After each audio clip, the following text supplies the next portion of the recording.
ಎಲ್ಲರಿಗೂ ನಮಸ್ಕಾರ ಸ್ನೇಹಿತರೆ. ಅಫ್ಘಾನಿಸ್ತಾನ ವಿಧ್ವಂಸಕ ಬ್ಯಾಟಿಂಗ್ ಮಾಡಿದ ವೈಭವ್ ಸೂರ್ಯವಂಶಿ. ಇನ್ನು ಅಫ್ಘಾನಿಸ್ತಾನ ವಿರುದ್ಧ ವೈಭವ್ ಸೂರ್ಯವಂಶಿ ಅವರ ಬ್ಯಾಟಿಂಗ್ ನೋಡಿ ಅಫ್ಘಾನಿಸ್ತಾನದ ಬೌಲರ್ಸ್ ಗಳೇ ಶರಣಾದರು. ಹೌದು ಸ್ನೇಹಿತರೆ, ಹೇಗಿತ್ತು ವೈಭವ್ ಸೂರ್ಯವಂಶಿ ಅವರ ಆರ್ಭಟ ಮತ್ತು ಹೇಗಿತ್ತು ಅವರ ಅಬ್ಬರ ಅಂತ ತಿಳ್ಕೊಂಬರೋಣ ಬನ್ನಿ. ಇನ್ನೊಂದೇನಂತಂದ್ರೆ, ಈ ಪಂದ್ಯದಲ್ಲಿ ನಮ್ಮ ಭಾರತದ ಬ್ಯಾಟರ್ಸ್ ಎಲ್ಲರೂ ಕೂಡ ಒಳ್ಳೆಯ ಪರ್ಫಾರ್ಮ್ ಆದ್ರೆ ಮಾಡಿದ್ದಾರೆ ಮತ್ತು ಒಳ್ಳೆಯ ಬ್ಯಾಟಿಂಗ್ ಪರ್ಫಾರ್ಮೆನ್ಸ್ ಆದ್ರೆ ತೋರಿಸಿದ್ದಾರೆ. ಇನ್ನೊಂದೇನಂತಂದ್ರೆ, ವೈಭವ್ ಸೂರ್ಯವಂಶಿ ಅವರು ಈ ಪಂದ್ಯದಲ್ಲಿ ಅತಿ ವೇಗದ ಶತಕ ಕೂಡ ಬಾರಿಸಿದ್ದಾರೆ. ಹೇಗಿತ್ತು ವೈಭವ್ ಅವರ ಆಟ ಅಂತ ತಿಳ್ಕೊಂಬರೋಣ ಬನ್ನಿ. ಅದಕ್ಕಿಂತ ಮುಂಚೆ ನೀವೇನಾದ್ರೂ ಚಾನಲ್ಗೆ ಸಬ್ಸ್ಕ್ರೈಬ್ ಮಾಡ್ಕೊಳ್ಳೋದು ಹಾಗೆ ನೋಡ್ತಿದ್ರೆ ಸಬ್ಸ್ಕ್ರೈಬ್ ಮಾಡ್ಕೊಂಡು ಬೆಲ್ ಐಕನ್ ಅನ್ನು ಆಲ್ ಇಟ್ಕೊಳ್ಳಿ. ಹಾಗೆ ಮರಿದೆ ವಿಡಿಯೋಗೆ ಒಂದು ಲೈಕ್ ಕೊಡೋದನ್ನ ಕೂಡ ಮರಿಬೇಡಿ. ಇನ್ನು ಭಾರತ ಎ ತಂಡ ಮತ್ತು ಶ್ರೀಲಂಕಾ ಎ ಮತ್ತು ಅಫ್ಘಾನಿಸ್ತಾನ ಎ ಈ ಮೂರು ತಂಡಗಳ ನಡುವೆ ಟ್ರೀ ಸೀರೀಸ್ ಆದ್ರೆ ಆಯೋಜಿಸಲಾಗಿತ್ತು ಐಸಿಸಿ ಕಡೆಯಿಂದ. ಹೌದು ಸ್ನೇಹಿತರೆ, ಈ ಟ್ರೀ ಸೀರೀಸ್ ಅಲ್ಲಿ ನಮ್ಮ ಭಾರತ ತಂಡ ಮೊದಲನೇ ಪಂದ್ಯದಲ್ಲಿ ಅಂದ್ರೆ ಶ್ರೀಲಂಕಾ ವಿರುದ್ಧ ಅದ್ದೂರಿಯಾಗಿ ಪರ್ಫಾರ್ಮೆನ್ಸ್ ಆದ್ರೆ ಮಾಡುತ್ತೆ. ಹೌದು ಸ್ನೇಹಿತರೆ, 99% ಸೋಲೋ ಪಂದ್ಯವನ್ನು ಕೂಡ ಗೆದ್ದುಕೊಳ್ಳುತ್ತೆ ಆ ಪಂದ್ಯದಲ್ಲಿ.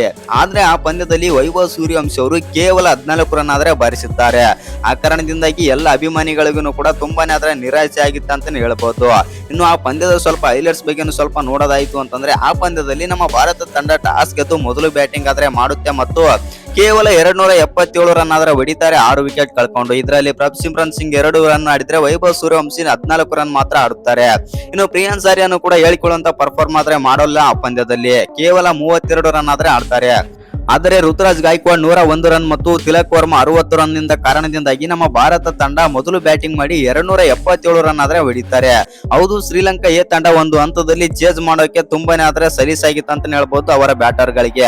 ಆದರೆ ನಮ್ಮ ಬೌಲರ್ ಗಳು ಮಾಡಿದ ಕಮಾಲ್ ನಿಂದಾಗಿ ಈ ಪಂದ್ಯದಲ್ಲಿ ನಾವು ಸೋಲೋ ಪಂದ್ಯವನ್ನು ಕೂಡ ಗೆದ್ದುಕೊಳ್ಳುತ್ತೇವೆ 8 ರನ್ ಗಳಿಂದ. ಹೌದು ಸ್ನೇಹಿತರೆ, ಇನ್ನು ಈ ಪಂದ್ಯದಲ್ಲಿ ಮೊದಲನೇ ಪಂದ್ಯದಲ್ಲಿ ನಮ್ಮ ಭಾರತ ತಂಡ ಶ್ರೀಲಂಕಾ ಎ ವಿರುದ್ಧ ಆದ್ರೆ ಗೆದ್ದಿತ್ತು. ಇವತ್ತು ಎರಡನೇ ಪಂದ್ಯನೂ ಕೂಡ ನಡೆಯುತ್ತೆ ಅಂತ ಹೇಳ್ಬಹುದು. ಎರಡನೇ ಪಂದ್ಯದಲ್ಲಿ ಮಾತ್ರ ನಮ್ಮ ಭಾರತದ ಬ್ಯಾಟರ್ಸ್ ಗಳು ಎಲ್ಲರೂ ಕೂಡ ಅದ್ದೂರಿಯಾಗಿ ಆದ್ರೆ ಬ್ಯಾಟಿಂಗ್ ಮಾಡಿದ್ದಾರೆ. ಹೌದು ಸ್ನೇಹಿತರೆ, ಎಸ್ಪೆಷಲಿ ಹೇಳ್ಬೇಕಂತಂದ್ರೆ ನಮ್ಮ ವೈಭವ್ ಸೂರ್ಯವಂಶಿ ಅವರ ಬಗ್ಗೆ ನಾವು ಮಾತಾಡಲೇಬೇಕು. IPL ಅಲ್ಲಿ ಎಂತೆಂತ ಸೆಂಚುರಿಗಳನ್ನೆಲ್ಲ ಬಾರಿಸಿದ್ದಾರೆ ಮತ್ತು ಎಂತ ಸಂಚಲನ ಮೂಡಿಸಿದರು ವೈಭವ್ ಸೂರ್ಯವಂಶಿ ಅವರಂತ ಎಲ್ಲರೂ ಕೂಡ ನಾವು ನೋಡಿದ್ದೇವೆ ಮತ್ತು ಕಂಡಿದ್ದೇವೆ. ಆ ಕಾರಣದಿಂದಾಗಿ ವೈಭವ್ ಸೂರ್ಯವಂಶಿ ಅವರು 50 ಓವರ್ ಫಾರ್ಮ್ಯಾಟ್ ಗಳಲ್ಲಿ ಯಾವ ತರ ಆಡಲಿದ್ದಾರೆ ಅಂತಂದು ಎಲ್ಲರಿಗೂ ಕೂಡ ಒಂದು ಕುತೂಹಲ ಆದ್ರೆ ಇತ್ತಂತ ಹೇಳ್ಬೋದು.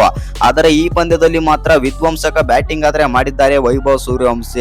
ಬರೋಬ್ಬರಿ ಕೇವಲ 37 ಬಾಲ್ ಗಳಲ್ಲಿ ಬರೋಬ್ಬರಿ 138 ರನ್ ಆದ್ರೆ ಬಾರಿಸಿದ್ದಾರೆ. ಹೌದು ಸ್ನೇಹಿತರೆ, 300+ ಸ್ಟ್ರೈಕ್ ರೇಟ್ ನಲ್ಲಿ ಬ್ಯಾಟಿಂಗ್ ಮಾಡಿದರು ವೈಭವ್ ಸೂರ್ಯವಂಶಿ. ಇನ್ನು ಇವರ ಬ್ಯಾಟಿಂಗ್ ಕಂಡು ಅಫ್ಘಾನಿಸ್ತಾನ ಎ ಬೌಲರ್ಸ್ ಗಳ ಶಾಕ್ ಆದ್ರೆ ಅಂತಾನೆ ಹೇಳ್ಬೋದು. ಆ ತರ ಬ್ಯಾಟಿಂಗ್ ಆದ್ರೆ ಮಾಡ್ತಾರೆ ವೈಭವ್ ಸೂರ್ಯವಂಶಿ. ಇನ್ನು ಬರೋಬ್ಬರಿ ನಮ್ಮ ಭಾರತ ತಂಡದ ಪರ ವೈಭವ್ ಸೂರ್ಯವಂಶಿ ಅವರು ಓಪನರ್ ಆಗಿ ಹೋಗಿ 138 ರನ್ ಆದ್ರೆ ಹೊಡಿತಾರೆ 300+ ಸ್ಟ್ರೈಕ್ ರೇಟ್ ನಲ್ಲಿ. ಒಟ್ನಲ್ಲಿ ಹೇಳ್ಬೇಕಂತಂದ್ರೆ ವೈಭವ್ ಸೂರ್ಯವಂಶಿ ಅವರ ಕಡೆಯಿಂದ ಅಮೋಘ ಸೆಂಚುರಿ ಆದ್ರೆ ಬಂದಿದೆ.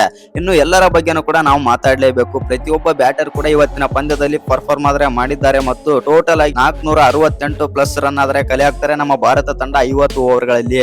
ಹೌದು ಸ್ನೇಹಿತರೆ, ವೈಭವ್ ಸೂರ್ಯವಂಶಿ 138 ರನ್ ಆಡಿದ್ರೆ ಅವರಿಗೆ ಸಾಥ್ ನೀಡಿದಂತ ಪ್ರಭ್ಸಿಮ್ರನ್ ಸಿಂಗ್ 70 ರನ್ ಆದ್ರೆ ಆಡ್ತಾರೆ. ಆನಂತರ ಬಂದಂತ ಪ್ರಿಯಾಂಶ್ ಆರ್ಯನು ಕೂಡ ನಾನೇನು ಕಮ್ಮಿ ಇಲ್ಲ ಅಂತಂದು 90 ರನ್ ಆಡಿ ಹೋಗ್ತಾರೆ ಅಂತಾನೆ ಹೇಳ್ಬೋದು. ಹೌದು ಸ್ನೇಹಿತರೆ, ಋತುರಾಜ್ ಗಾಯಕ್ವಾಡ್ 60 ರನ್ ಆಡಿದ್ರೆ ತಿಲಕ್ ವರ್ಮಾ 73 ರನ್ ಆದ್ರೆ ಆಡ್ತಾರೆ. ಅನಂತರ ಕೊನೆಯಲ್ಲಿ ಬಂದಂತ ಸುಯೇಶ್ ಹೆಗ್ಡೆನು ಕೂಡ 37 ರನ್ ಆಡಿ ನಮ್ಮ ಭಾರತ ತಂಡಕ್ಕೆ ಒಳ್ಳೆಯ ರನ್ ಆದ್ರೆ ಕಲೆ ಹಾಕ್ತಾರೆ ಅಂತಾನೆ ಹೇಳ್ಬೋದು. ಮೊದಲು ಬ್ಯಾಟಿಂಗ್ ಮಾಡಿದಂತ ನಮ್ಮ ಭಾರತ ತಂಡ 468 ರನ್ ಆದ್ರೆ ಹೊಡಿತಾರೆ. ಅನಂತರ ಸೆಕೆಂಡ್ ಇನ್ನಿಂಗ್ ಚೇಸಿಂಗ್ ಗೆ ಬಂದಂತ ಅಫ್ಘಾನಿಸ್ತಾನ ಎ ಪರ ಅಂತ ಪರ್ಫಾರ್ಮೆನ್ಸ್ ಯಾರು ಹೇಳಿಕೊಳ್ಳುವಂತ ಪರ್ಫಾರ್ಮೆನ್ಸ್ ಯಾರು ಮಾಡ್ಲಿಲ್ಲ ಅಂತಾನೆ ಹೇಳ್ಬೋದು. ಇನ್ನು 230 ರನ್ ಗಳಿಗೆ ಆಲ್ಔಟ್ ಕೂಡ ಆಗುತ್ತೆ ಅಫ್ಘಾನಿಸ್ತಾನ ಎ ತಂಡ. ಇದರೊಂದಿಗೆ ನಮ್ಮ ಭಾರತ ತಂಡ ಇದೀಗ ಪಾಯಿಂಟ್ ಪಟ್ಟಿಯಲ್ಲೂ ಕೂಡ ಮೊದಲನೇ ಸ್ಥಾನದಲ್ಲಿ ಆದ್ರೆ ಕುಂತಿದೆ. ಇನ್ನೇನಿದ್ರು ನಮ್ಮ ಭಾರತ ತಂಡ ಫೈನಲ್ ಪಂದ್ಯಕ್ಕಾಗಿ ವೇಟಿಂಗ್ ಮಾಡ್ತಾ ಇದೆ ಅಂತಾನೆ ಹೇಳ್ಬೋದು. ಒಟ್ನಲ್ಲಿ ಹೇಳ್ಬೇಕಂತಂದ್ರೆ ನಮ್ಮ ಭಾರತ ತಂಡ ಇದೀಗ ಭಾರತ ಎ ಆಗಿರ್ಬೋದು ಮತ್ತು ನಮ್ಮ ಭಾರತದ ಮೈನ್ ತಂಡ ಆಗಿರ್ಬೋದು, ಎರಡೂ ತಂಡಗಳು ಕೂಡ ತುಂಬಾನೇ ಆದ್ರೆ ಬಲಿಷ್ಠವಾಗಿ ಆದ್ರೆ ಕಾಣ್ತಾ ಇದೆ. ಇನ್ನೇನು ಕೆಲವೇ ವರ್ಷಗಳಲ್ಲಿ 2027 ODI ವರ್ಲ್ಡ್ ಕಪ್ ಕೂಡ ಬರ್ತಾ ಇದೆ. ಆ ಕಾರಣದಿಂದಾಗಿ ನಮ್ಮ ಭಾರತ ತಂಡಕ್ಕೆ ಈ ODI ಕೂಡ ತುಂಬಾನೇ ಆದ್ರೆ ಇಂಪಾರ್ಟೆಂಟ್ ಅಂತಾನೆ ಹೇಳ್ಬೋದು. ಹೌದು ಸ್ನೇಹಿತರೆ, ಅಕಸ್ಮಾತ್ ಏನಾದ್ರು ರೋಹಿತ್ ಶರ್ಮಾ ಜಾಗದಲ್ಲಿ ವೈಭವ್ ಸೂರ್ಯವಂಶಿ ಅವರನ್ನು ಆಡಿಸಿದ್ರೆ ಪಕ್ಕ ವಿಧ್ವಂಸಕ ಸೃಷ್ಟಿ ಮಾಡೋದಂತೂ ಪಕ್ಕ ಅಂತಾನೆ ಹೇಳ್ಬೋದು. ಇನ್ನು ವೈಭವ್ ಸೂರ್ಯವಂಶಿ ಅವರ ಬಗ್ಗೆ ನಿಮ್ಗೆ ಏನ್ ಅನ್ಸುತ್ತೆ ಅಂತ ಕಮೆಂಟ್ ಬಾಕ್ಸ್ ನಲ್ಲಿ ಕಮೆಂಟ್ ಮಾಡೋದನ್ನ ಮರಿಬೇಡಿ.